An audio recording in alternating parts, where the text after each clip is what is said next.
শেষ হলো দ্বিতীয় দিনের খেলা, কিন্তু শেষ হয়নি এখনো ডারউইন টেস্ট। অজিদের বিপক্ষে এই ম্যাচের শুরুর আগে অনেকে বলেছিলেন এই ম্যাচে বাংলাদেশকে অজিরা হারাবে খুব সহজেই। 2 দিনেই শেষ হবে এই খেলা। 2 দিনে খেলা শেষ হয়নি, বরং শতক হাঁকিয়েছেন তানজিদ হাসান তামিম। অল্পের জন্য শতক হাঁকাতে পারেননি নাজমুল হোসেন শান্ত। অর্ধশতক অল্পের জন্যই পান নাই মমিনুল হক। শেষ মুহূর্তে দলকে সামলানোর চেষ্টা করেছেন মিরাজ। তৃতীয় দিন শেষে রীতিমতো চালকের আসনেই আছে বাংলাদেশ। চা বিরতির পর দিনের শেষ ভাগের শুরুতেই 84 রানে শান্ত ফেরেন সাজঘরে। 7-4 এক ছক্কা হাঁকানো শান্ত সাজঘরে ফিরলে ব্যাটিং করতে নামেন ইনজুরি কাটিয়ে দলে ফেরা লিটন।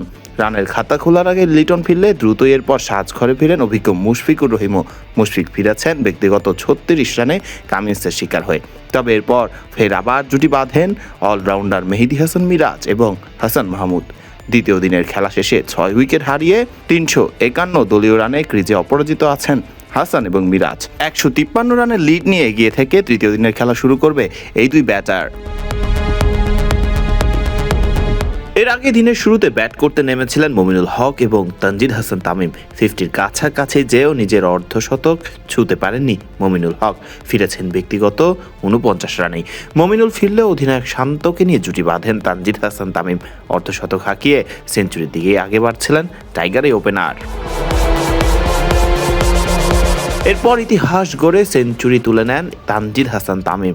নিজের মাত্র দ্বিতীয় টেস্ট খেলা তামিমের এটি সাদা পোশাকের ক্রিকেটে প্রথম সেঞ্চুরি। তবে সেঞ্চুরির পরপরই তামিম সাজঘরে ফেরেন নাথান লায়নের শিকার হয়ে। 8টি 4 এবং 1 ছক্কা সহ মোট 197 বলে 101 রানের ইনিংস খেলে এদিন সাজঘরে ফিরেছেন তানজিদ। তামিমের সেঞ্চুরি হওয়া এবং সাজঘরে ফেরা এইসবের মাঝেই অধিনায়ক শান্ত তুলে নেন নিজের 50।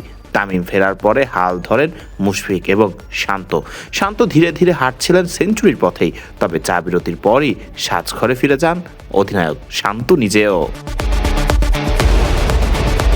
ফারদিন রহমান সকাল, বিডি ক্রিক টাইম।